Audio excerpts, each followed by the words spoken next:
Welcome to this webinar. My name is Kevin Carey. I'm the Vice President for Education here at New America. We're so glad that you've joined us this afternoon, and we are glad to be here again with our longtime partners at Washington Monthly magazine to talk about some of the fantastic journalism that's featured in this year's annual Washington Monthly College Guide. The College Guide has become, I think, something of an institution. It's a combination of great forward-looking journalism, and we're going to hear from some of those great journalists later in this presentation, including James Fallows, who's come here to join us today. And in addition to the journalism, Washington Monthly also sponsors an annual series of college rankings. And I do want to just take a moment to note something about those rankings. One of the pillars of the Washington Monthly College Rankings has been focusing on social mobility, rewarding institutions for the efforts they make, not just to enroll the students who have the highest SAT scores or to reject the largest number of applicants, but actually to work hard to enroll a broad array of students and not just let them in, but help them graduate and get a great education. And as we've noted through the years, there's a real difference in perspective when you rank colleges based on social mobility. And so I think it's worth noting that I think we're winning this fight. I think it's working. And I say that because US News and World Report, another organization that does college rankings, made a change this year where they increased their weighting in the rankings to, wait for it, social mobility. And as a result, some of the colleges that we've been saying all along are really good colleges were elevated in the rankings. And some of the colleges that we've been saying all along don't perhaps deserve the kind of prestige that US News gave them, declined.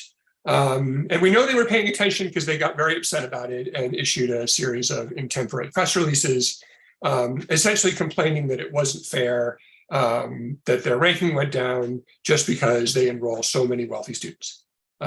Troop out, that's what they said. And I think that shows something important about reform and change in American higher education, which is that there are different ways to do it. You know, there are budget ways and public policy ways, and those are important, and those are things that we work on all the time. But reputation matters too.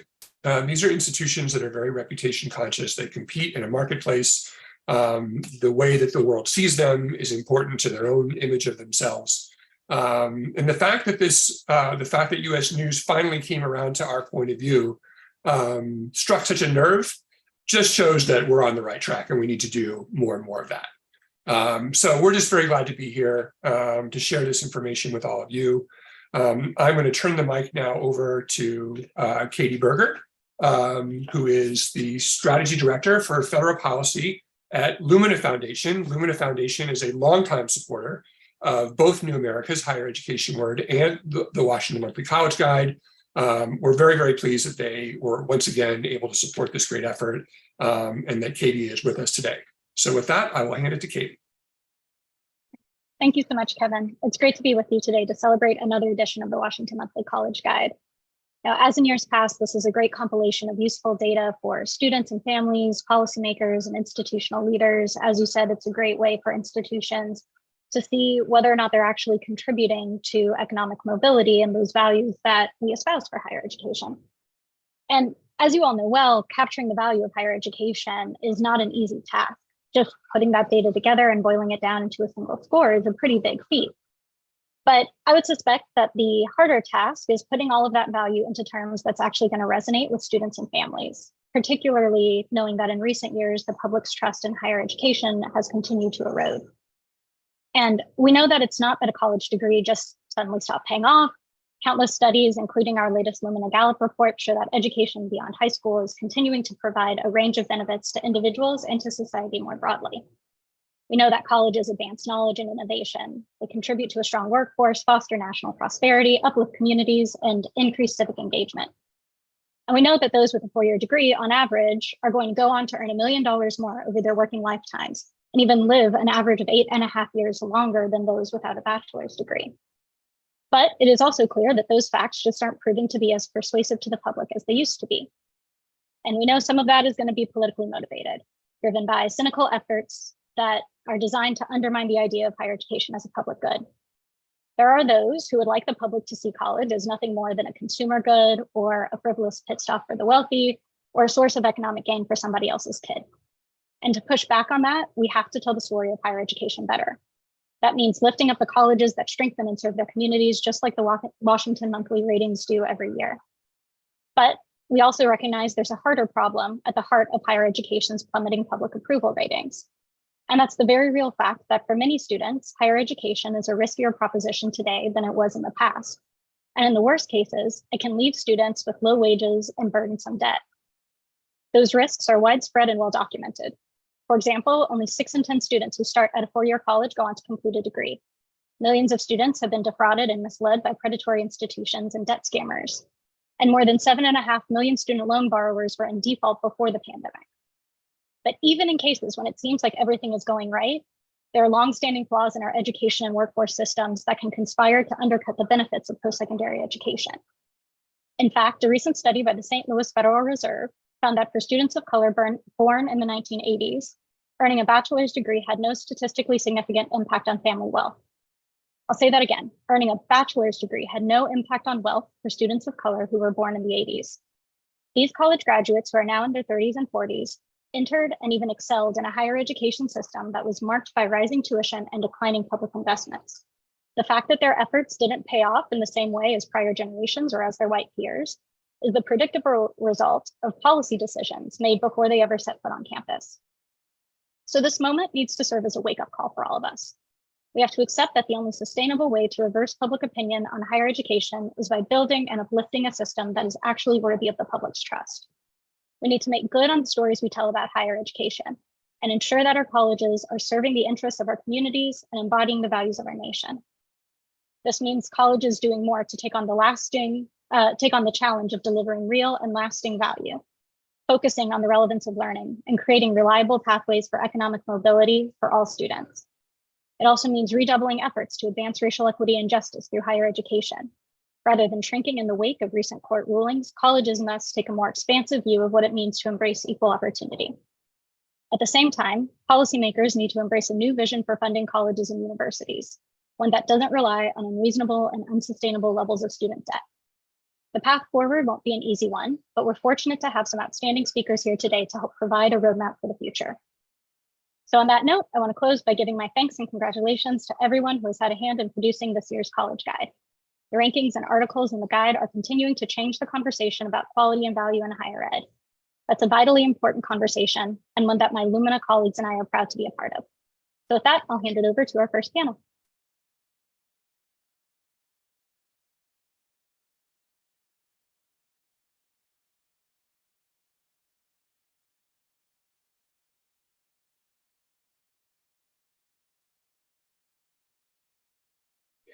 Hello, everybody. Thank you, Katie, for those remarks. Thanks for your service, making some of the best policies we've seen out of an administration, the Biden administration, in a long time. Thank you for your Lumina's support. And also, not only Lumina, I want to thank the Gates Foundation for helping get the word out about the college rankings and our journalism, and also to Kevin and the folks at New America. We've been working with you all for, as you said, for many years, and Kevin is the guest editor every year of our college rankings. So thanks to our partners at New America. In the 3 months since the Supreme Court outlawed race-based college admissions, there's been endless speculation about the degree to which the court's ruling will diminish diversity on America's campuses. The purpose of the panel today is not to rehash all those debates or diminish the difficulties the court's decision presents. Instead, we're going to hear some evidence that, to riff on Mark Twain's famous comment about premature news of his own demise, reports about the death of diversity on campus are greatly exaggerated. The truth is that there's a vast well of commitment in higher education, not only to defend racial and ethnic and other diversity, but to expand it for reasons of both morality and self-interest. And there are ways of doing so that the Supreme Court is unlikely to be able to stop. Today, you're going to hear about two such programs from writers who have investigated them, and a new frontier for diversity by an academic who has scouted it out. So let's begin with our first panelist. Jamal Abdul-Alim is education editor at The Conversation. He's also a longtime contributor to the Washington Monthly and was named Chess Journalist of the Year for his coverage of that game. Man of many capacities. Jamal is going to discuss the story he wrote in the 2023 Washington Monthly College Guide and Rankings issue entitled When Colleges Apply to Students. Jamal, take it away.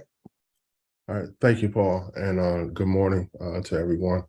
Yeah, it has been a long time. I think the first time I contributed to the College Guide was 2013, if I'm not mistaken. So here we are 10 years later, and I'm grateful for the partnership that we've had over the years, as well as with New America and Newman the Foundation. I want to talk a bit about an initiative or a new approach to college admission. It's called direct admission, and it differs from the traditional way of applying to schools, whereas traditionally students might fill out applications to X number of schools. Sometimes they say you're supposed to fill out applications for like 10 or 12. Some of the schools you're not going to get into, some that you're likely to get into, some that you pretty much guaranteed to get into. With this direct admission approach, it's different in that students upload their information profiles, if you will, into a platform, and colleges basically they access the platform and look for students, and then offer them. They make offers to them through that platform. So it just flips the whole process. There isn't like the anxiety or the wait. And I'll share a few details that kind of illustrate that. But I want to back up a bit and just say that. So I first learned about direct admission maybe a year or so ago, reading about it in an outlet that covers higher education. And they mentioned a new company that was on the scene called Concourse that had basically flipped the admission process. But the thing that struck me was that there were no students in the story. And anyone who knows me and my approach to journalism knows that anytime I write, and I believe that anytime anyone writes about a program or an initiative that's going to affect students or change the way students are served, that it really behooves us to talk to those students who are being affected, to get their perspective. And I know sometimes there can be limitations, especially with a program like this in terms of so I don't have access to the entire universe of students that is using this platform, and in fact had to go through the platform to get access to the students. But I still think there's value in hearing from students, even if they might be quote unquote handpicked, because there's some elements of their story that are just going to come through and tell you something about the program, no matter what. And so that's how we come to the story of that I wrote for Washington Monthly about a young lady named Olivia Galloway. She's out of New York. And I just want to call your attention to one paragraph in the story that I think kind of tells the story of direct admission. And that is that hardly 24 hours had passed before she started hearing from colleges. And the quote she gave me is that it was so surprising and truly amazing to see all my options open overnight. I was contacted by 12 different colleges, and all of them gave me amazing scholarships. I think that says a lot. If you've covered or are familiar with college admission, I've not heard of anything that happens overnight like that, much less having generous scholarships to go with it.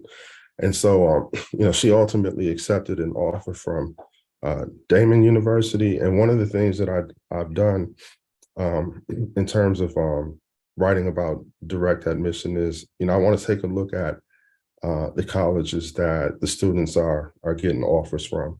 And, you look at, their things like salary and debt afterward. These are schools that fare pretty well. And then you couple that with the type of offers, the scholarships that they're getting through direct admission. I think that can make a big difference. One thing that was so it's been described as like a low cost alternative. A game changer. That's another description that some experts have said. And you look at the research, at least the research that I was able to cite for the story, it showed that it was making a discernible difference in terms of students applying and enrolling in schools. But something kind of strange happened with this particular story was that, a study came out like around the same time saying that direct admission didn't really make a difference in enrollment, just applications. But there's one caveat, and I think it has to do with the level of aid that colleges are offering. So it's one thing to flip that admission process, but if there's not, the type of amazing scholarships that Olivia Galloway spoke about, then, maybe this won't be the type of game changer that people thought it was. So I'll just end with that. And, if there's more questions or more to explore, we can get into that later. Thank you. Thank you, Jamal. Yes, a lot more questions that I want to ask, and I hope our audience will too. Our next panelist is Raquel M. Rawl. She is Assistant Professor of Higher Education in the Graduate School of Education at the University of California, Riverside. By the way, one of Washington Monthly's favorite schools and a perennial high scorer on our college rankings. Dr. Rawl is going to tell us about the story she co-authored along with Dimitri Morgan of Loyola University of Chicago and Richard Chait of Harvard, entitled, "Does Your Board of Trustees Reflect Your Student Body?" So over to you, Raquel. Good morning, and thank you for the shout out for my co-authors. I was going to do that as well. So Dick and Dimitri, I know you're listening somewhere, so thank you for that. I do want to just say, because I worked hard for this, I am an associate professor, not an assistant professor. So I'll put that out there, and I think that's really important to note. And those of you who've ever had tenure, it's a struggle sometimes, but thank you for the opportunity to just share a few tidbits, high-level insight about our article. I'm hoping you all will read it. It's a quick read, a short read, and thank you, Paul, and your team for helping us to get to where it is. But so basically, what we wanted to do, and Dick, Dimitri, and I, we love studying about boards. Dick has been doing it way longer than we have, and we hope one day we'll do him justice and take on the mantle. But if you know anything about higher education boards, there are a lot of things that make this study that we did really important. One, and this is not hyperbole, every, research article and all these different pieces, AGB will tell you that boards have traditionally been wealthy white men, right? That hasn't changed. They still dominate as far as numbers, right? So you have that. Then you add to that the fact that there's typically no or minimal, I'll say, there's really a minimal amount of socialization that board members get to higher education. And then the third kind of trifecta piece is that most board members don't have a connection or don't have a really strong background in higher education. Outside of most of them have gone to higher education themselves. And so when you think about that, we have to think about, well, how do then these board members govern on the best on behalf of their institutions, knowing that, they may not have as close of a connection with the student bodies and understanding the nuance of higher education, which we know higher education is a very unique enterprise, right? And so when you think about that and think about the caliber of decisions that boards get to make, setting tuition, picking presidents, making sure that institutions are aligning with their mission, it's necessary that we think about the role of boards in kind of propelling issues of diversity, equity, and inclusion, right? And it's really important to think about prior to maybe a few years ago, we would have diversity, equity, inclusion conversations that didn't include boards, right? And then we also have decision-making conversations that didn't include boards. Boards have primarily been on the outside of these conversations. And so it's really important to think about how do we make them come into the middle, knowing that they have such important decisions to make. And we argue, right, like you really can't, maximize diversity, equity, inclusion on any campus if the boards aren't involved. And so with this study, we just wanted to look, right, there's no causality here in any way, shape, or form, but we wanted to look. So we just sampled 100 institutions from the top, middle, and bottom of the Washington Monthly list, right? And we wanted to see, is there alignment at all with the student body, right? And so we just picked, and we understand that there are so many different markers of diversity, right, today, but we wanted to just look at race and ethnicity. We started with two simple things to see if the board is aligned with their student body. And the reason why we wanted to look at that is because one would think, right? So if you wanted to govern on behalf of these individuals, right? And if you wanted to understand different perspectives and all these different things, maybe there would be some alignment. And so we're not saying like, hey, if you have a certain board of all a student body of all women, then that you need a board that would have diversity of all different types. What we really wanted to look at and why we think it's really interesting is we just wanted to say like, hey, if your student body is all women, it's okay for you to have all women on the board, right? If your student body is all white, then we would expect that there would be an all-white board. So we're looking at alignment, right? We weren't looking at percentages. We weren't thinking about critical mass or tokenization or any of these things. We wanted to just see the percentage-wise, right? So if you have 50% white students or male and white and male, then we would expect to see 50% white male student board members if there was alignment, right? And so we found that of the 100 institutions that we looked at, only 19 were well aligned, right? And so that's really interesting to think about. And that just meant that either there's the perfect alignment, or in some cases, right, the boards were better aligned than the student body. But then in most cases, the student body was more diverse, right, than the board. And so it's really interesting to think about. And so we kind of had three big takeaways from that. So we talk about politics matter, right? And you think about and you look at the institutions that were well aligned. 14 of those were in blue states, as you will, and then the other 5 were in purple states, which oscillate between, being a Republican or a Democratic state. So that's interesting. And why that's interesting, you think about the majority of public institutions, the governor appoints the board. And so that's important to think about, like, so who the governor is matters, right? Because often they pick people who their ideals align with theirs, right? And so we also talk about how quality matters. And oftentimes this is a really important one because folks think that diversity, equity, inclusion are mutually exclusive from quality. And what we saw in the sample that we took is that that's not the case, right? We had a lot of really reputable institutions by, different lists and rankings and all of these different things that did really well with their alignment with their race and gender, right? And so then the other piece is really just sort of like gender, race, and power. All of these different things matter, right? And so boards were better aligned with race than they were with gender. So that's really interesting to think about. You think about how could we change what's happening, right? We have to think about the selection process, the appointment process, and all of these different things. And so we offer in the piece, some of these different ideas that folks can think about. But what I'll leave it with, and so we can pass it on to the next person, is really to think about, we can't mandate. We don't support mandating. And I know other industries are starting to think about, like, how could you mandate certain diversity, equity, inclusion pieces for their board members and their composition. We're not saying that, but we do think it's really interesting, right? Like if you have a board that's at an institution that espouses these virtues of diversity, right? And then you could add equity and inclusion. Shouldn't that also be held true for the board themselves, right? It's sort of this idea often for boards, it's like do as I say, not as I do. They want folks to be diverse, but then they're not diverse. And so that's really important to think about. And the same thing holds true is like we have this equity talk, right? Where we don't match it with the equity walk. And we really think it's important that we start to look at those questions, right? And ask these questions. And the last piece I'll leave you with is the fact that most boards do not report this information. And so we did a lot of digging and a lot of searching for this.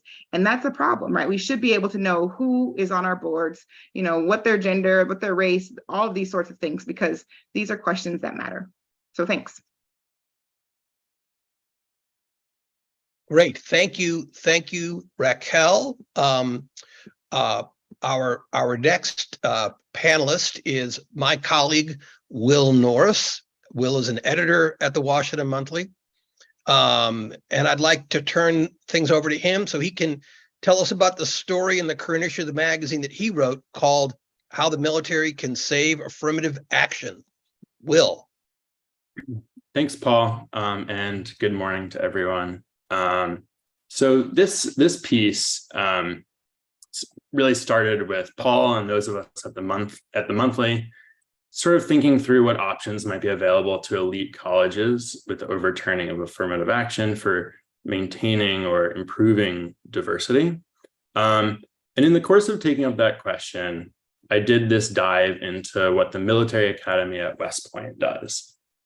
So what West Point does, they have traditional affirmative action that resembles what prior to the June decision selective civilian colleges did for their general pool of applicants. But what they also have is something that makes them very unique, which is this prep program. So out of the general pool of applicants every year, West Point selects about 240 or so very promising and sort of high character applicants who don't necessarily have the grades and test scores to compete in the general pool of applicants. They assign them instead to this 1-year prep program, which is held at a nearby satellite campus. And students there are a little bit over 50% Black and Hispanic. And this has always been, for a number of decades, this has been really the main way that West Point has achieved racial diversity. About 40% of Black students at West Point went through this program. And over the course of 2 semesters, they have this really intensive education in study skills and regular academic courses. And at the end of that year, students retake the SATs and other testing and reapply to West Point. And what we see is that about something like 80% of students who go through this program are accepted to West Point because they've shown through their testing, through their performance over the course of the year, that they are at a level commensurate with other applicants. And so we're advocating for this idea as one that might work well, or seems like it would be likely to work well at places like Harvard or Brown or selective schools that have traditionally relied on affirmative action. And this is, I think the reason this intervention, this idea, is especially pertinent now is not only because this is like a really great way to empower students. Students who went through the prep program at West Point, they perform well over 4 years. They graduate at high rates. They're routinely in student leadership positions. And these are students who would likely not have otherwise ended up at a school like West Point, which is very competitive, super selective, similar to maybe a school like Georgetown. And so the reason we're advocating for this idea to be adopted more widely is not only that it opens a door for students who maybe went to a subpar high school, have a non-traditional background for competitive higher ed, but also because it's our suspicion that this idea is much more resilient to conservative lines of attack. And what I mean by that is the plaintiffs in the June case, the 2 cases, Harvard and UNC, have always made this argument that what affirmative action is a compromise on merit, that what you're doing is you're allowing students who have maybe like lower academic performance into the school ahead of some students who have higher performance. This has always been the sort of crux of their argument. And what we see at the prep program at West Point is that the prep program at West Point is evidence that a race-conscious program can be compatible with no compromise on merit, that these students are raising their skills to a level that allows them to succeed at the school.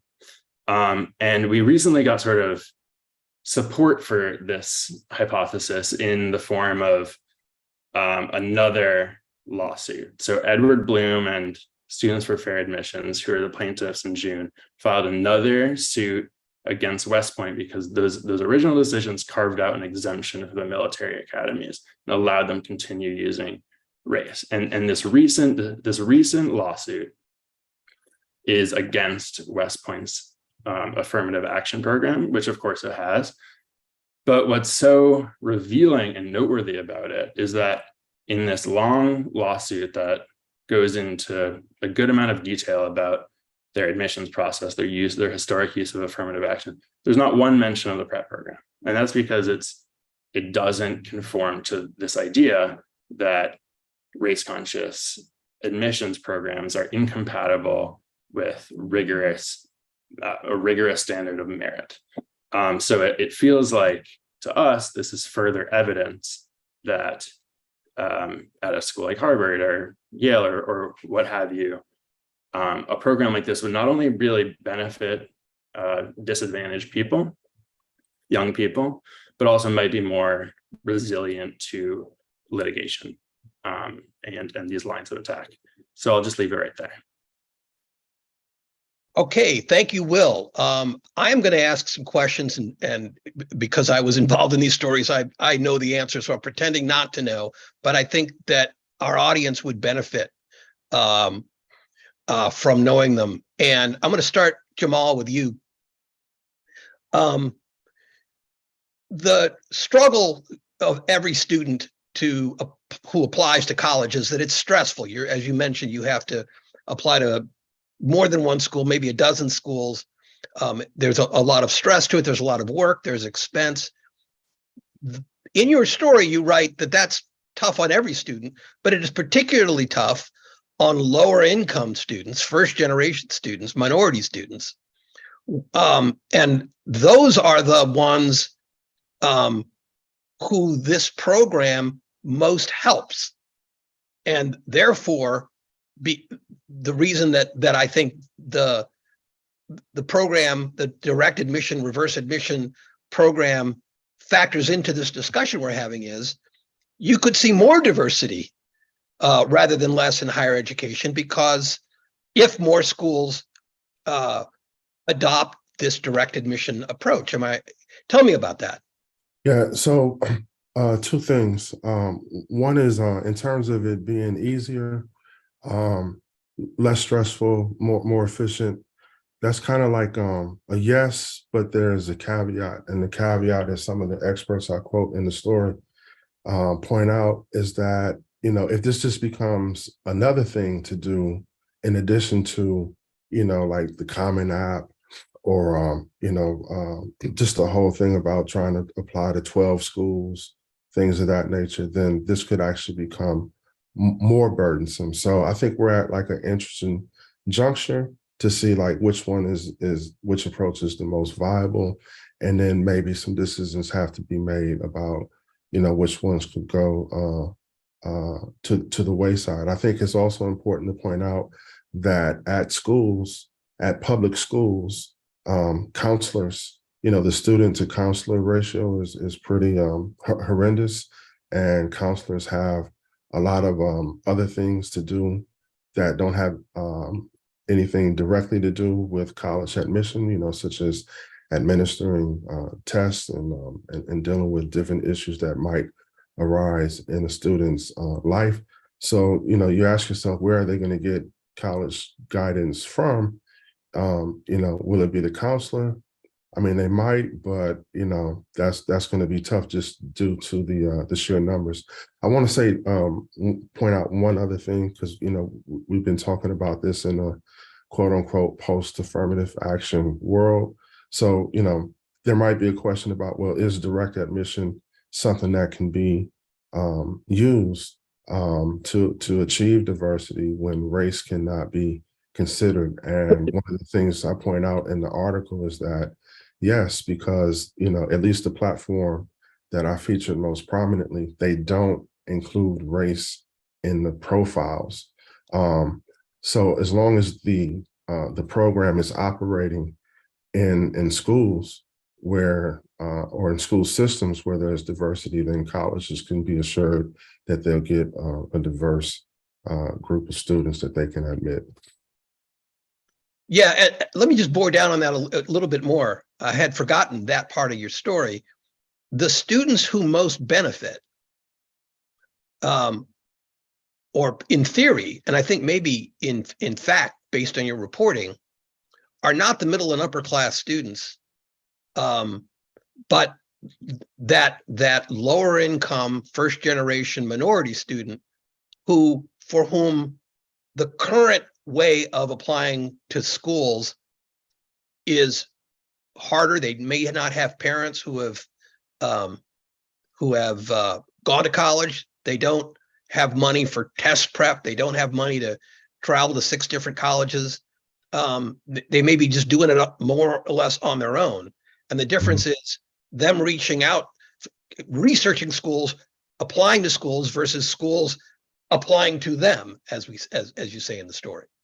Yeah. So I mean, it just saves a lot of time in that regard. But I guess I would add that I don't think this really removes the need to research the school after you get an offer. You should still, take a look at it. But another thing, just to really stress, I know I've said this earlier, but I think one of the most important considerations is how much aid will they get in addition to the offer. It's one thing to have, a streamlined process that's more efficient and you get answers, overnight. That's one thing. But if the aid isn't sufficient, then it might not be the solution that we think it is. So if you read, for instance, about the study that came out right after we published, there's a school official, a college official, who mentions that, yeah, we got more applications, but when it came time to pay, some students who were admitted through direct admission decided not to, that it cost too much. So again, it just puts the onus on colleges to make sure that they're offering the type of aid along with those swift decisions. Good point. Raquel, let me ask you a question. You had said that the purpose of your study was not to mandate more diverse boards, but just to research, because there's really no information on the diversity of boards. And it took you and your colleagues months of painstakingly going to websites of colleges, looking at the bios, trying to figure out the race and gender of the board members.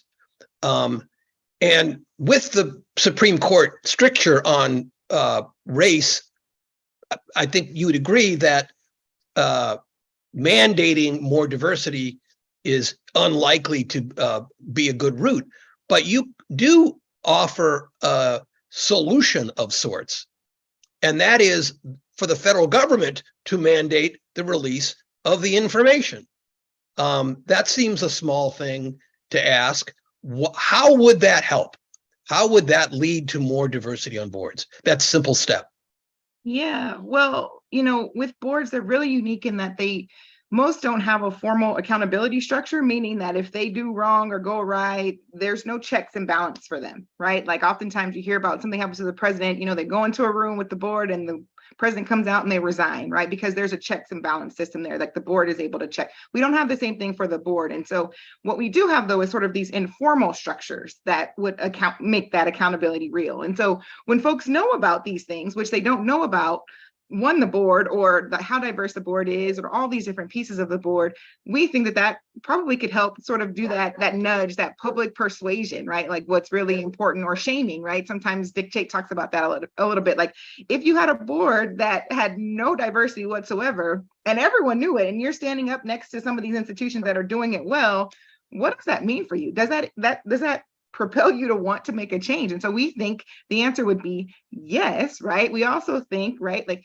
maybe there's a reason why that information isn't there, right? It's one of sort of these last territories where we haven't seen diversity move in really intentional and quick ways, right, in higher education. It's often because, out of sight, out of mind. And I totally understand that. So we don't want and don't think that we should mandate, right? Because as most of us know, when you're forced to do something, right, it's only because you have to do it and you go through these. We want folks to understand that this is really important because it matters, right? We understand, and most people are reasonable enough to understand that when you have different people in the seats, right, regardless of what that difference looks like, we get different ideas, we get that dynamic tension that we need. We don't want that group think. We don't want everyone to think the same way, everyone having the same background, all these different things, because we want to be better. We need to have that difference in the room, and often we don't have that because we have some boards that don't have term limits. So imagine if you can just be on the board for perpetuity, right? Like it just kind of just sits there. We can't make changes on that. So things like term limits would help some of this, maybe some changing of the seats, but absolutely, we think if you had to reveal this information,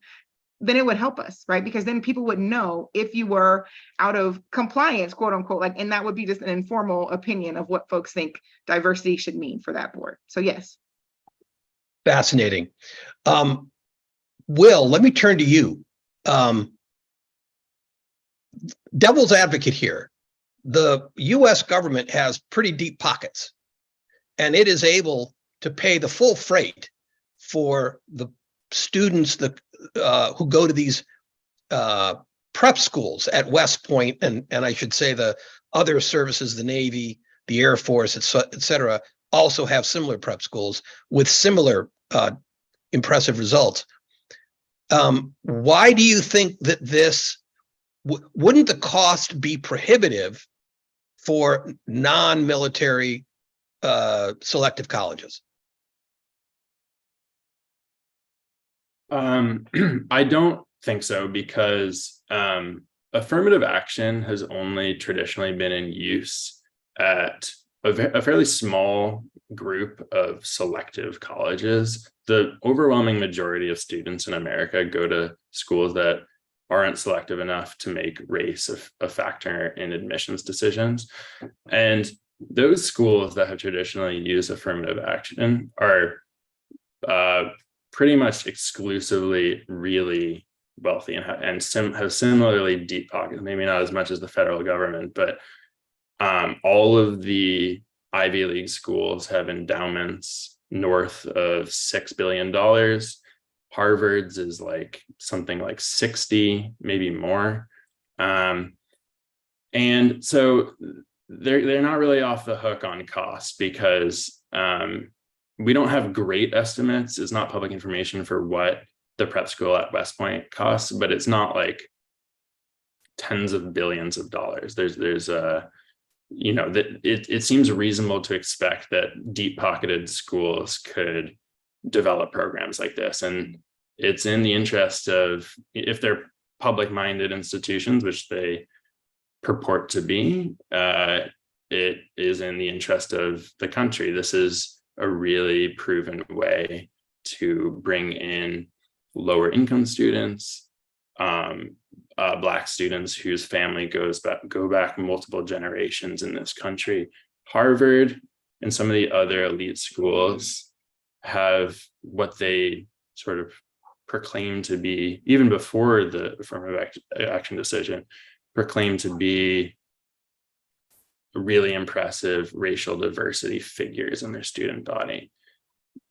Maybe that's true to an extent, but the overwhelming number of students of color, and obviously also white students at schools like Harvard, they're predominantly come from wealthy families, and it's achieving real, meaningful, a cross section of, you know, America in higher ed, which is what we want, is not just about sort of cherry picking students of color who went to, you know, prep schools and come from often upper middle class immigrant families, although they obviously the representation among those groups is good too, but there are so few lower income and working class background students of color at the top schools. And this is a means by which students who had inferior high school education,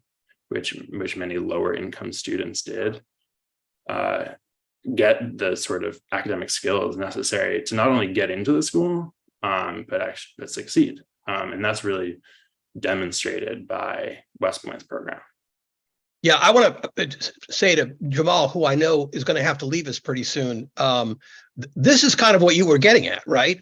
With your concern that it's one thing to be admitted, and it's another thing to have the scholarships to actually go to that school. And by the same token, the students who at least get in are approached, are offered admission by the direct admission system, are not necessarily upper middle class students. Yeah, I mean, if there was a way that I could, get access to the whole database, and look at the socioeconomic backgrounds of the students, as well as the level of the offers, what type of scholarships they're getting. Yeah, that'd be great. Is a private company going to give that? Probably not. But I think if there's a way to somehow get that information, maybe, I don't know, get a sample of some sort. I don't know. That's what I would be looking at.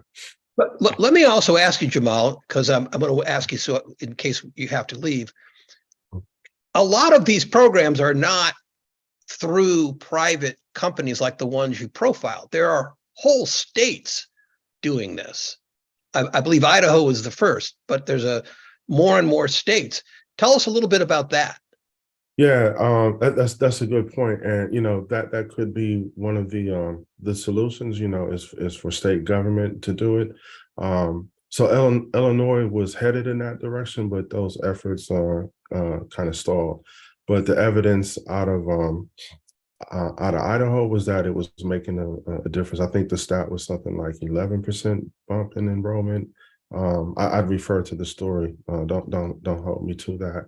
And then another step, I think it's if there are journalists on the call, that could be one of the best stories to look at, is exactly how our states doing in this regard, because that could be a solution. But again, it's going to depend on what type of aid students get, so maybe with states that dynamic might be a little different. Yeah, and again, it's early in this experiment, but our aim wasn't to say this is a finished perfect solution, but to kind of shine a light on something that sounds, very promising. Raquel, one of the things that you do, aside from deep dives into the diversity of college boards, is for a while you oversaw a prep program of a sort. And not at some fancy elite school, but right there at University of California, Riverside. Tell us a little bit about that. Yeah, so it's a program that's still going on, Legacy Roundtable program, and it's in a partnership with UC Riverside as well as the Council of African American Parents. And, UC Irvine has also been a partner in the past, but just recognizing that there are sort of these still to this day gateway courses, gateway subjects that are really keeping Black students from attending schools that are more rigorous, right? Attending schools that have these opportunities. Talk about, like Will and folks are talking about these more elite schools, and math is one of them, right? And so it really started with this idea of initially for Black men, we needed more Black men to get to calculus, right? And now it also caters to Black women as well. But it's a program where the whole community comes, right? There's parts for the family, right? It's not one of those drop-off programs. So the family comes and they have to be engaged. The students have to come. And so it's not just, it's helping them with homework, understanding, going back to, where they miss different things. Our tutors are people of color, right? A lot of Black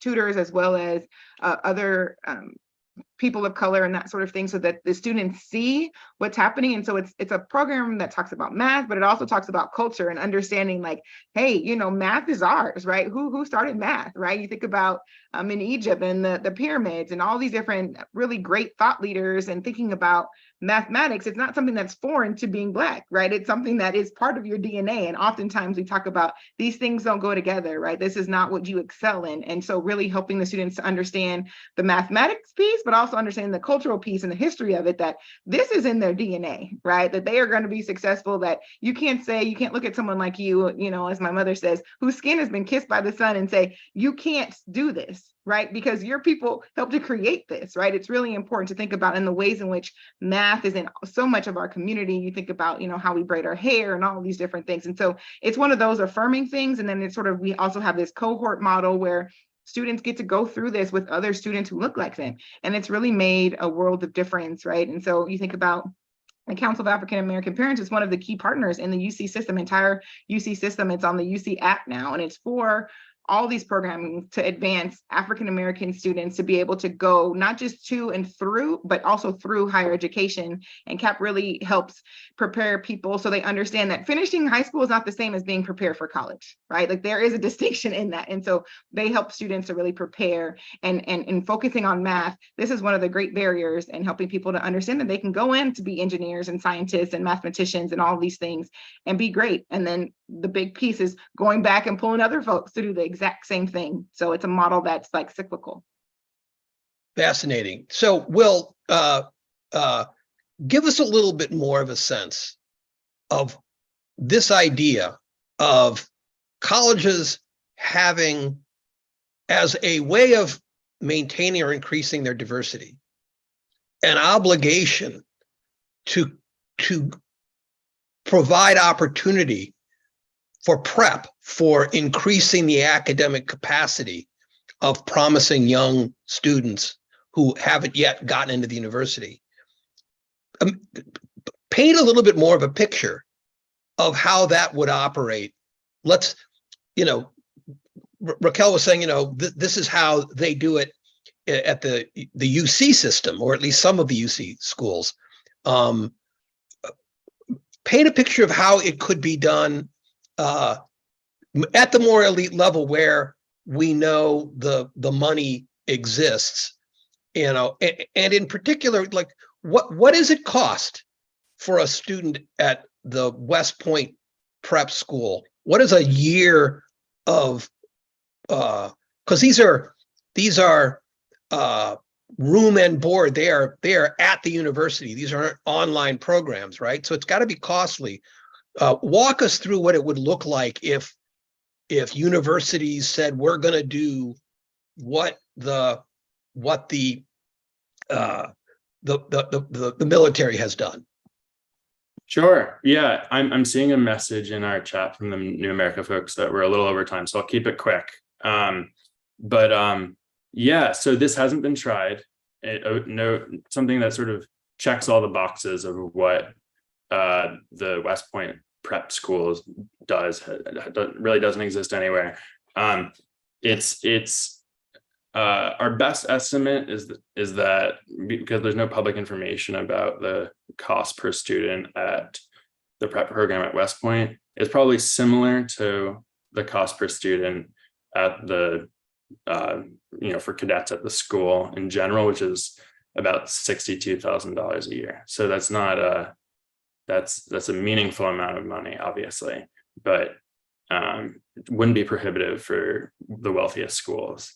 And I think that for a school to design an effective equivalent, they would need to design it closely on the prep program and sort of meet all of the criteria, meaning it should be run by the school itself and go over an entire year. I think it's really, but my reporting suggests is a really important dimension of the West Point prep program success is that it's specifically preparing students for West Point, not for college generically.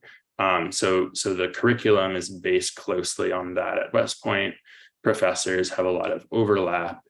There's this sort of saying among teachers in that environment that they're trying to encourage students to like get down the hill. So there's this real orientation towards the reapplication process. And that's another really important piece of this, that the way it works is there's this alignment of incentives where, unlike something like summer school, the traditional summer school model, students who are in the prep program at West Point haven't already been admitted. So there's this alignment of incentives where they have to work really hard over the course of a year to prepare, and they have a specific sort of threshold that they're aiming for on their test scores, on their grades. And what we see is that the overwhelming majority of them then get in. So I think those aspects of it are really important for schools like Harvard to consider.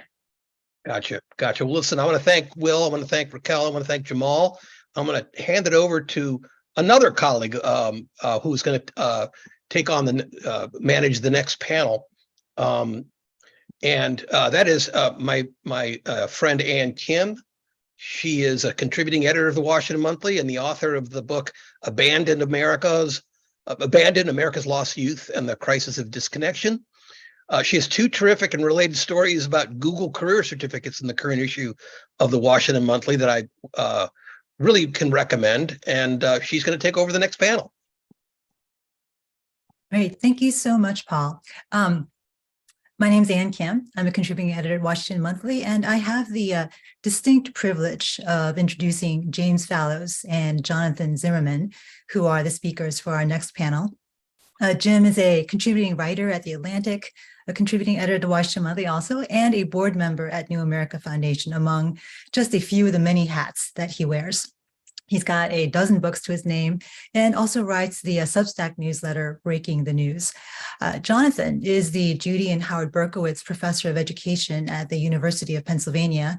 He too is a widely published author and is one of the nation's foremost historians on education. So both John and Jim have also contributed must-read pieces to this year's College Guide, and that's what we're going to talk about in today's panel.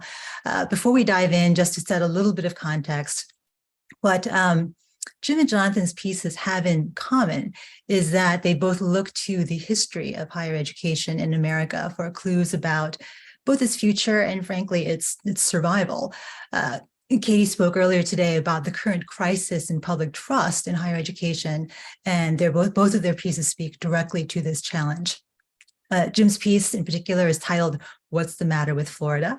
And what he does is he surveys this long history of anti-intellectualism in America. As he points out, there's been this long-running conservative siege on higher education, and what we're seeing today is not new. John's piece, meanwhile, looks at the modern college affordability movement in the context of what I think might be a surprising history of how we as a nation have historically financed higher education. His piece is titled "Higher Education's Founding Promise." And as I said, both of pieces use this kind of long lens of history to divine some important insights for how higher education is going to survive the current crisis in public confidence. So Jim, if we could start with you. As I mentioned, your piece tracks this epic history of anti-intellectual, anti-elitist populism and how it's often put higher education in the crosshairs. Can you talk about the current moment and how it's the same and how it's different from what we've seen in the past? And can you also explain the optimism you ultimately end with in your piece? Thanks very much, Ann. Thanks to you and to Paul and to Katie and to the Washington Monthly, where I started my magazine career roughly 2,000 years ago, and New America, which I've been with from the start, and Lumina and Gates and everybody else, and my colleague Jonathan on this panel. And Ann, your pieces in this issue are great. I recommend them to everybody. So I view the conservative assault on higher education now as being very much like the conservative movement in general, or the Trump era in particular, where both you can see where it came from, you can see what the long historical roots are, and what is particular. When people ask, how did Donald Trump get going? The answer is partly it has to do with Trump himself, and partly these are seeds that have been planted over the past few decades or longer than that. And so I think when we think about part of what I lay out in my piece is some of the fact that there are a number of more or less eternal divides in American life. Race is, of course, the most fundamental of them, gender and class and region and immigrant status and rural versus big city. And that's, you can write, people have written hundreds of books about each one of those things as an axis of American politics and American opportunity and American success and failure. Education has always been one of those as well, and has become a more acute one of them. I say it's always been one, even though America is only recently a higher education society, because at almost any decade in American life, you can see one of these sources of friction.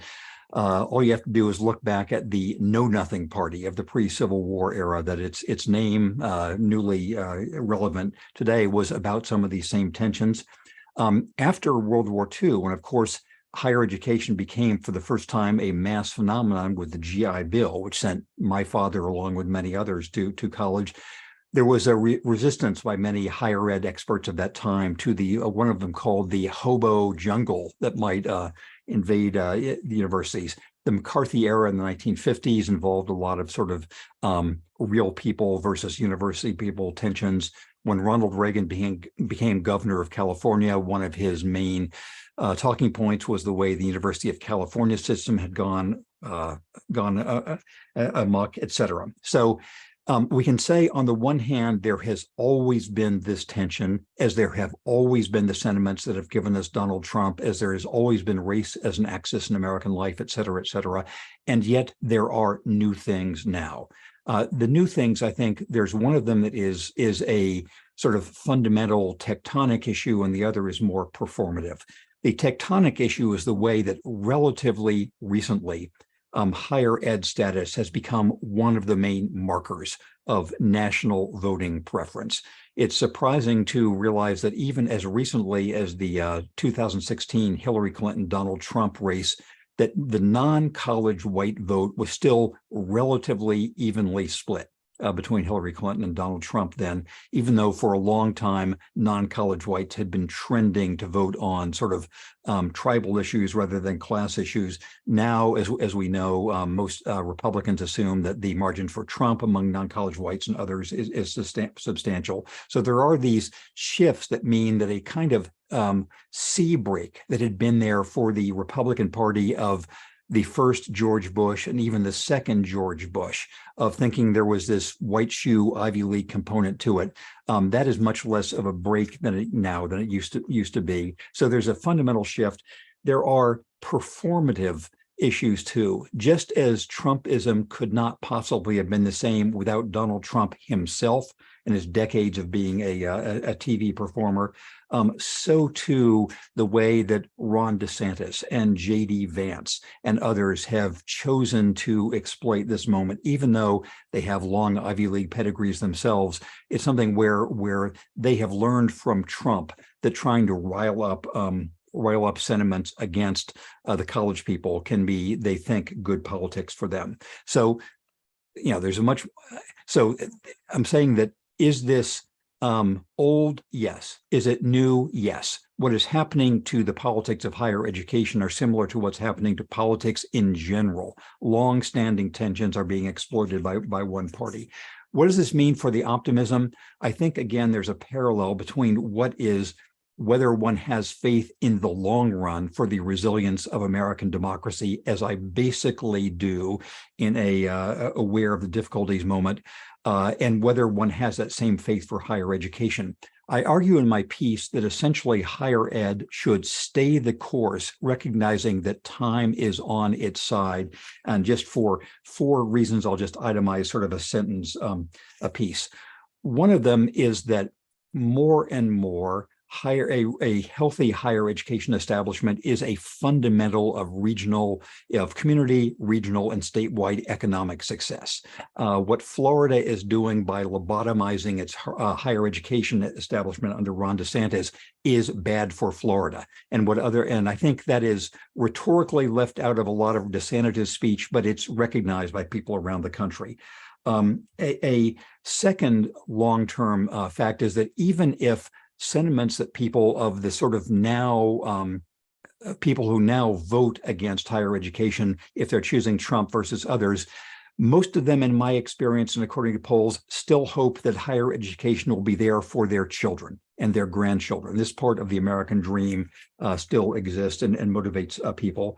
Third, I'll say that there are changes in higher education to recognize the way that universities can work with new industries, with new opportunities for working people, they can create more opportunity for people who need opportunity. I think community colleges, for all their flaws, have done a lot of this. innovative colleges, starting with Arizona State, and many others are doing so too. And fourth, I think there is a movement among college leaders to recognize that their community success is their success, and that they are, so I describe also in the piece the way a number of them are trying to invest in the success of their community, their region, town and gown, rather than town separate, gown separate from town. So are we optimistic about America? I say conditionally, yes. Are we optimistic about higher education? For the same reason, I think some of the fundamentals are moving after this difficult time in higher education's favor. Terrific. John, Jim used the word tension, in his remarks, and I want to use that to your piece examines another tension, and that's long-standing historical tension between, on the one hand, the promise of higher education, as you write, as a public good that should benefit all of us, and then on the other hand, the financing of higher education, which has largely fallen to individuals.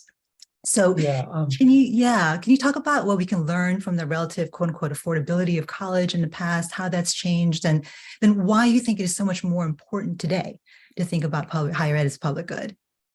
Well, first of all, thanks to you, Annie, and thanks to Paul and the others for hosting this, for hosting me.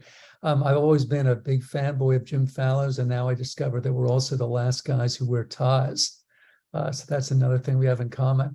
Also, I like his optimism. It reminds me of Hubert Humphrey and the Happy Warrior. And Jim Fallows probably voted for Hubert Humphrey. I was too young. And anyway, Annie, to take your question, I think I was also too young in that election. So I got to vote for George McGovern as my first vote. Oh, okay. Yeah. No, you probably voted for Woodrow Wilson also, or Abraham Lincoln. I think to pick up on a couple of things Jim said, I think that the painful irony of our moment is that we've now created a polity and a society where post-secondary education is a sine qua non for self-sustainability. And I think sometimes we forget how recent that is. When my wife and I lived in Baltimore in the 80s, our next door neighbor was a guy who had worked at Beth Steel his whole life, just south of the Inner Harbor. He had an 8th grade education and he owned his home. That's never going to happen again in America, except for your occasional pop music star or pro athlete. Nobody with an 8th grade education will be a homeowner. That's not because education back then was so good, by the way, because we have no evidence that it was better. And we weren't better as people. It's because the entire economy had a different structure and the role of education had a different structure.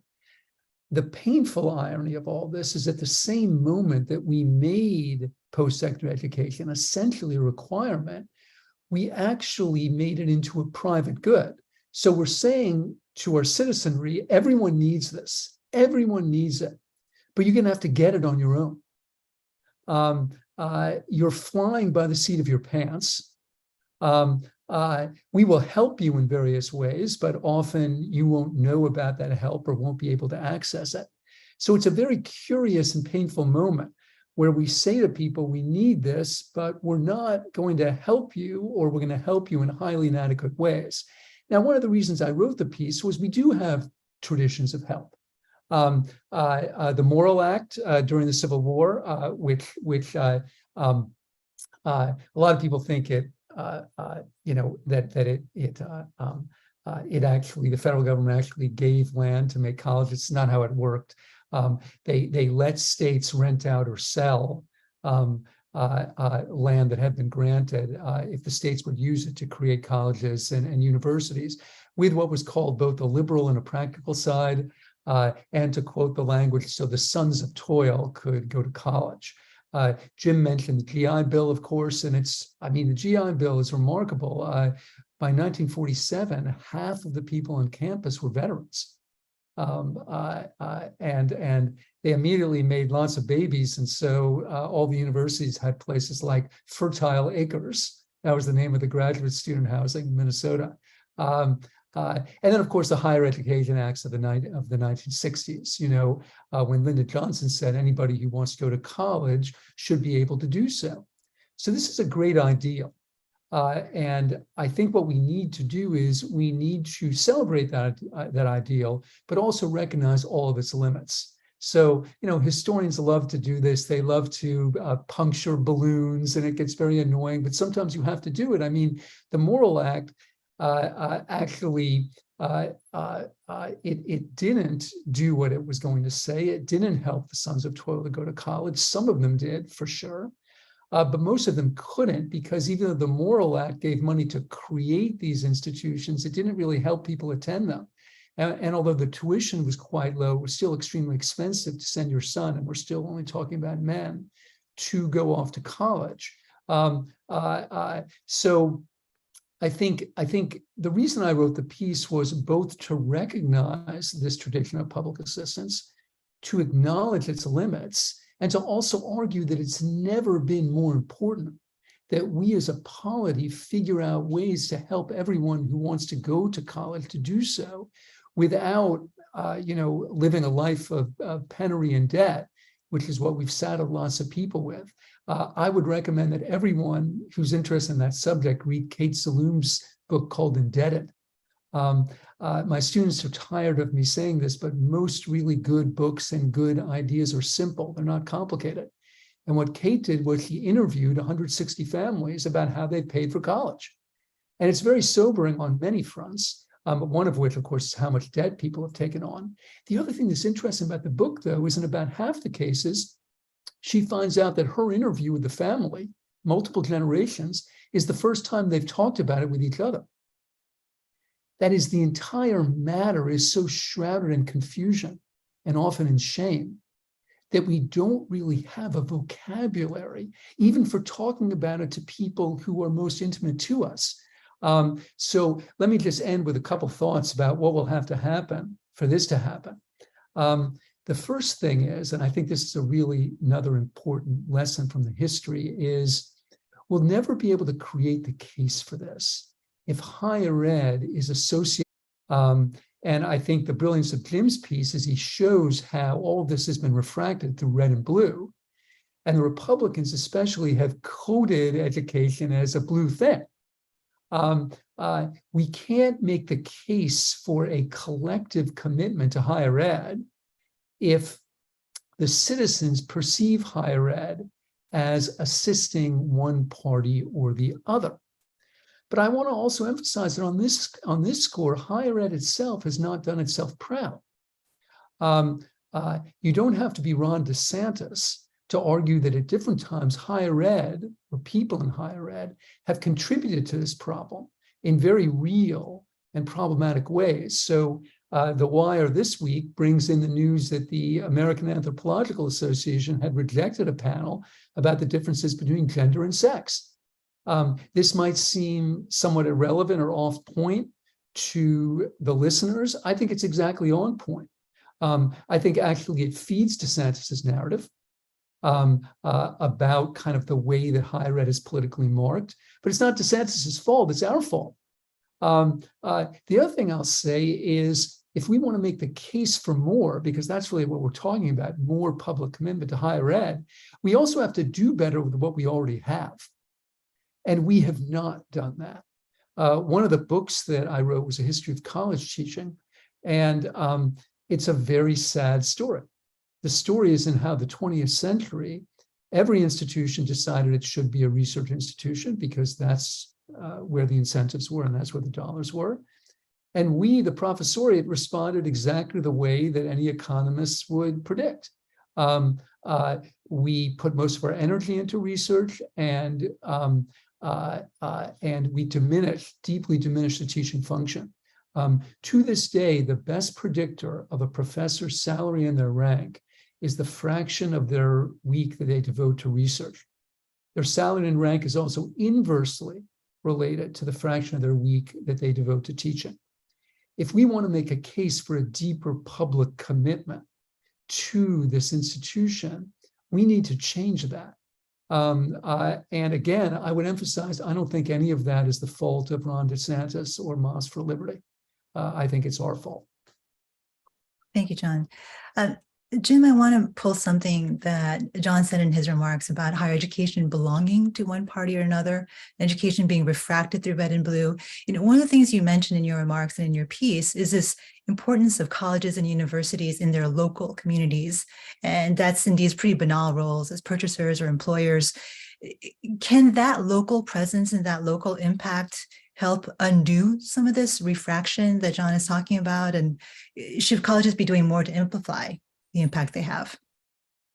So, Anne, thanks very much for that question, the connection to what John was saying, which and that's what I was hoping you would ask, because I do agree very much with John and the premise of the whole discussion that higher education has become in this moment politicized, and it's become people like Josh Hawley of Stanford and Yale Law School find it expedient to position themselves as being against higher ed. And so the question is, there's a long-term question of whether that will endure, and then a shorter term and medium-term questions about what higher ed can directly do about it. You can imagine a world in which, despite the advantages to communities and individuals of higher ed, the sine qua non, as John was saying, for people getting ahead in life, you could imagine, despite that this party coding lasting for a while because other self-destructive behavior continues. That was the whole premise of Thomas Frank's book, What's the Matter with Kansas, long ago. It's the premise of sort of the political coding of vaccination these days and of healthcare and all the rest. My belief is that both on the community level and the individual level, the long-term rationality prevails. In the long term, families will think it's better for our children and grandchildren to give them these opportunities. It's better for communities to think that we are better off if we are embracing higher ed rather than trying to ridicule it or hamstring it or all the rest. And so I believe that in the long run, even though you can see the long run can take a long time, as it has in other fronts. In the short run, the question is what colleges can do to accelerate this. And I think the two great avenues, number one, are affordability and inclusiveness, as all the panelists have talked about, and as John was just referring to. And the other is purposeful efforts by college leadership to make them visible parts of the town. And I did a piece last year for the Monthly's college edition about the way Ball State University in Muncie, Indiana, had decided that Muncie's future was its future, and they run the community newspaper is now from the university newspaper and the school system and all the rest. I think that more and more this will happen.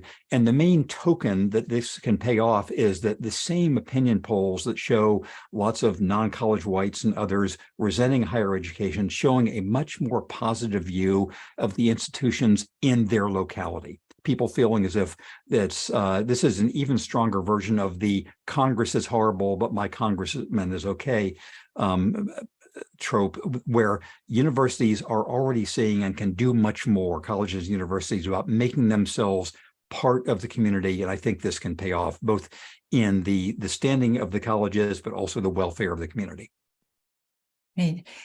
Picking up this thread on affordability in particular, John, your piece actually mentions some pretty practical, non-political alternatives. You don't go all out on the Bernie Sanders free college thing, but there are a couple other alternatives that you mentioned that could make college more affordable, but do so in much more pragmatic, consensus-driven kind of way. Can you talk about some of those? Yeah, I mean, and just to be clear, I'm not an economist and I don't even play one on the internet, but Kevin Carey, of course, knows more about this than any of us. And one of the things he's pointed out in response to Liz Warren and Bernie Sanders is if the federal government really did just take over and bail out all these states, you'd really be rewarding the states that were the most parsimonious.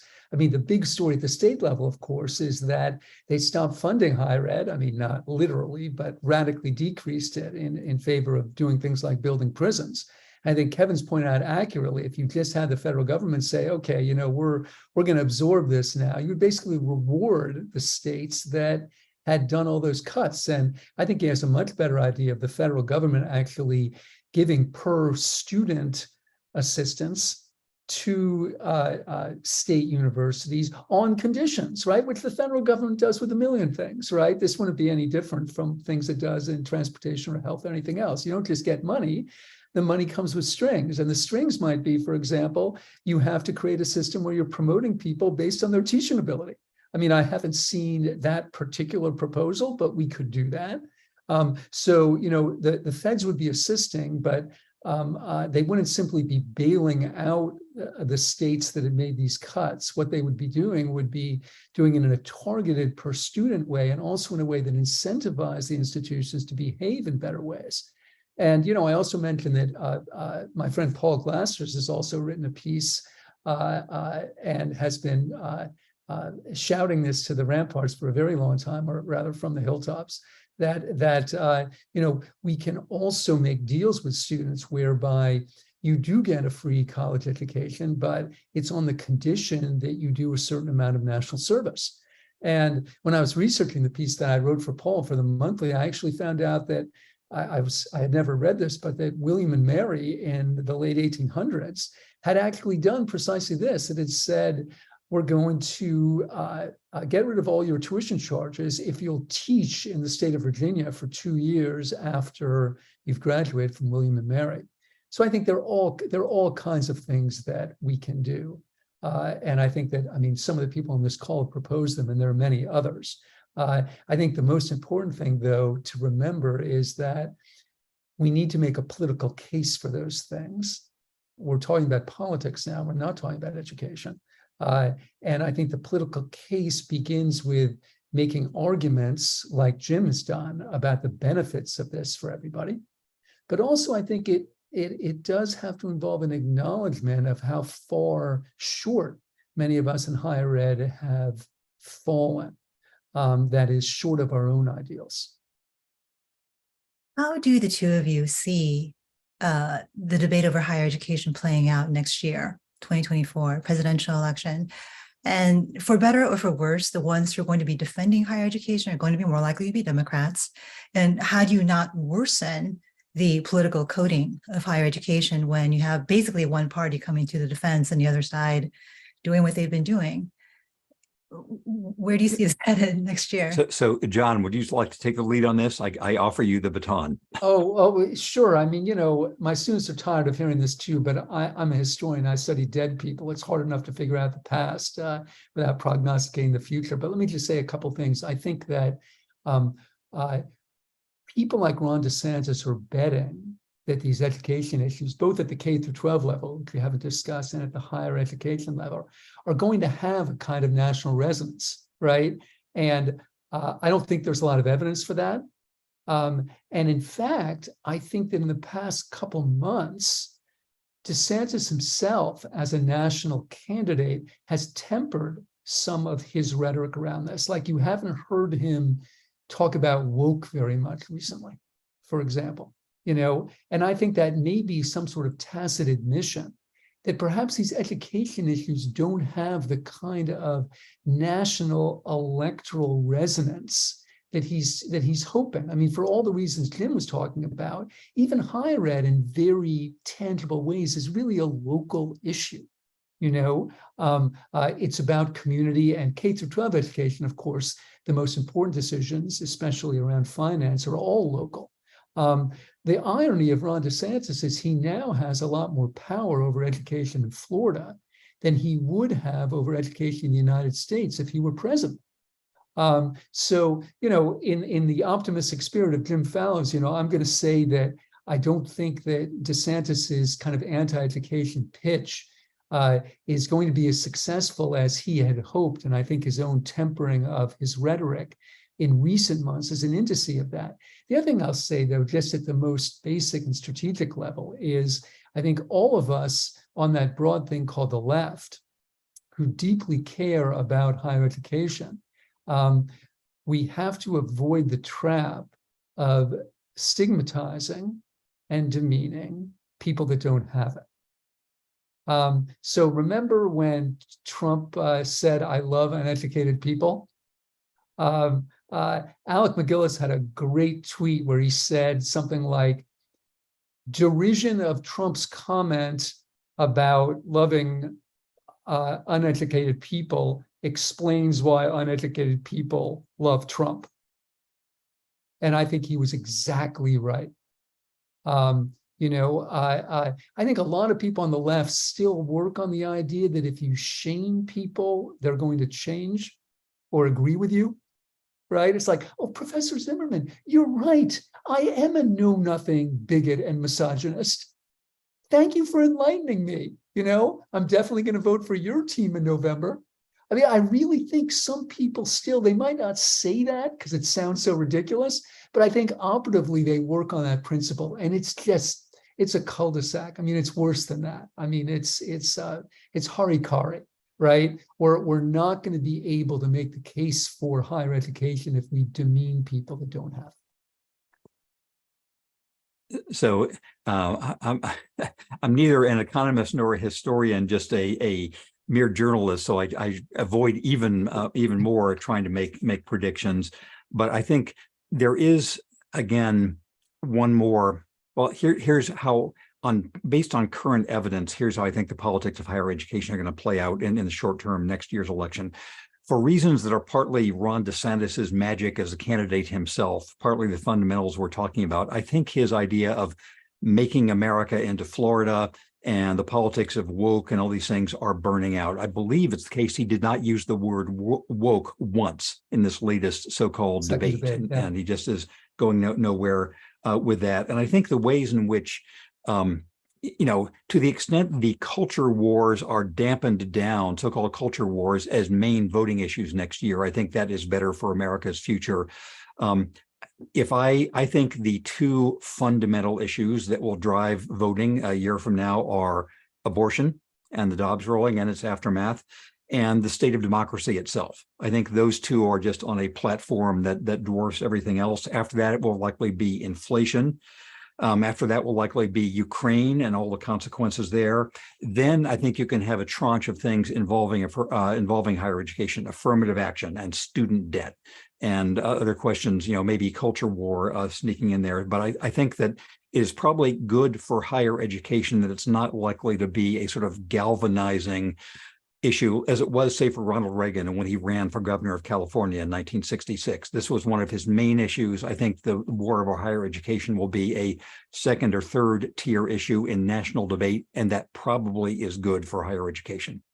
The only thing I'd add, since Jim mentioned affirmative action, is whatever you think of the decision on that, the SCOTUS decision, whether you think it's good for higher ed or not, I think it's probably good for the Democrats electorally, because one of the things that my friends on the left rarely acknowledge is that race-based affirmative action has not been popular in the United States, even among its beneficiaries. That is, even among the racial minorities that it was designed to assist and give a leg up to.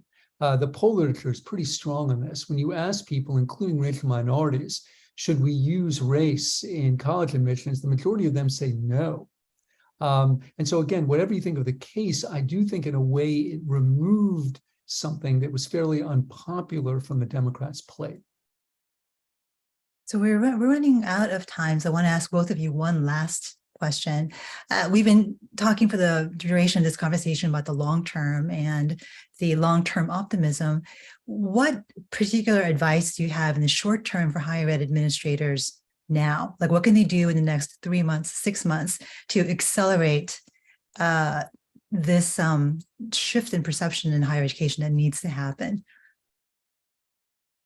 I will jump in here and say that they adopt and implement all the plans that have been discussed, you know, in this issue of the monthly and have been discussed for the last session here.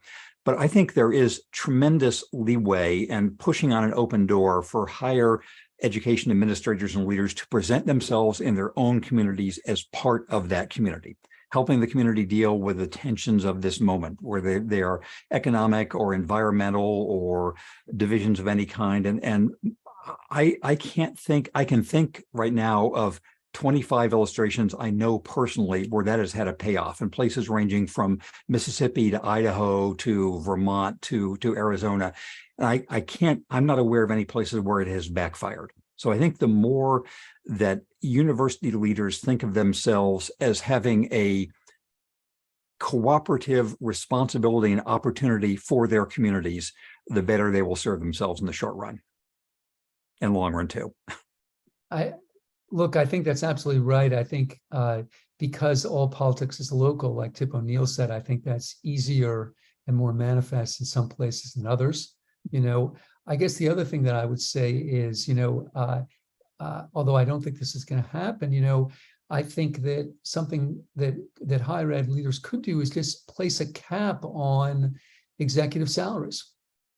I think that higher ed has received a lot of very bad press that it deserves for that. So at my own institution, as Amy Gutman departed, she received $23 million, 20 million of it in deferred compensation. And here's the thing, and this tells you something about higher ed too. We're also running scared a little bit. I don't think most of my colleagues like that, but almost nobody has spoken out against it. I have, but it seems to me that what we need is a little more courage on the part of leaders to acknowledge that our standing in the public has decreased. That's not an opinion, that's a fact, right? To Jim's point, it's not that everyone hates us, because obviously there are all sorts of local situations and contexts in which they don't. But our overall standing and our overall rep has declined. There are many reasons for that, some of which are not our own doing. But I think that we need to attend very closely to that. And every time there's a report about a retiring president getting millions upon millions of dollars, the case for everything we're talking about now becomes more difficult. So I'd really like to see somebody just step out and say, look, and I've said this in print, I think Amy Gutman was an excellent president. I think she's one of the best academic leaders that we've had in the country. And I think we should be able to say that. And we should be able to say that she should be very well compensated and people like her for the incredibly hard jobs that they do. And $23 million is obscene. There's nothing inconsistent about saying those three things. And so we should say them. Terrific. Well, thank you very much, John and Jim. This has been an amazing discussion. And thank you to everyone in our internet audience for joining us today. If you haven't had a chance to read the College Guide this year, please do. Have a terrific rest of the afternoon. And thank you again for taking the time to join us today. Thanks, Ann. Thank you. Take care.